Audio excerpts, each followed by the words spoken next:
Hello and welcome to PMCLounge.com. My name is Shoaib. I'm the voice behind all the videos that you see on this website as well as our YouTube channel, youtube.com/PMCLounge. Subscribe to us if you haven't done so already. We are all about project management. We are all about PMP. Now today we are covering a topic that came in as a question on our conflict resolution video, the article that we have done. So we have already covered conflict resolution, but is conflict always bad? Can it be good as well? What do you think? Should every conflict be avoided at all times and suppressed at all times? Or is it okay to let it grow? Let's go a bit deeper and understand. Let me know in the comments, what do you think? Are all conflicts bad or can some conflicts be good also? Now, there are two views when it comes to conflicts. One is the traditional view that says that conflict is totally bad. It is caused by troublemakers and it must be avoided and suppressed at all times. But here's the contemporary view. The contemporary view is that conflicts are inevitable, especially in project environment, especially in project team environment, right? The main sources of conflict, something that we have already discussed, are schedules, priorities, resources, and technical opinions. Now, I tend to go with the contemporary view that says that conflict is not necessarily bad. In fact, conflict can be good for project teams and organizations as a whole because it encourages open-mindedness and helps avoid the tendency toward groupthink that many organizations actually fall prey to. So what is this groupthink?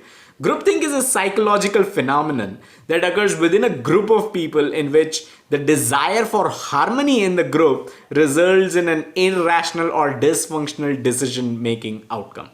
Group members basically they try to minimize the conflict and reach a consensus decision without critical evaluation of alternative viewpoints. This involves actively suppressing dissenting viewpoints and by isolating themselves from outside influences as well. So the key is learning how to manage conflict effectively so that it can serve as a catalyst rather than a hindrance to the organizational improvement as a whole. Now, conflict is beneficial when it highlights a specific problem area for the organization and clears a path for a change. That is when conflicts are beneficial. Now, here are the 4 reasons why conflicts are good. Number 1, conflict encourages new thinking. So many people actually enjoy conflict to a certain degree. I know it could be surprising, but they enjoy it because it can be the stimulus for new thinking. Considering a different point of view, which in certain cases represents conflict, can open up new possibilities and help to generate new ideas that might otherwise have not been considered at all. Number 2, conflict raises questions. So organizational conflict usually leads to a series of questions for those on both of the sides, right? Both sides of any issues. Those questions can lead to new ideas and breakthroughs in thinking that can benefit individuals, departments, and organizations as a whole. So when there is no conflict, nothing changes and there is no need to question or challenge the status quo. That is when there is no conflict. But conflict represents an opportunity to reconsider, which can lead to breakthrough thinking.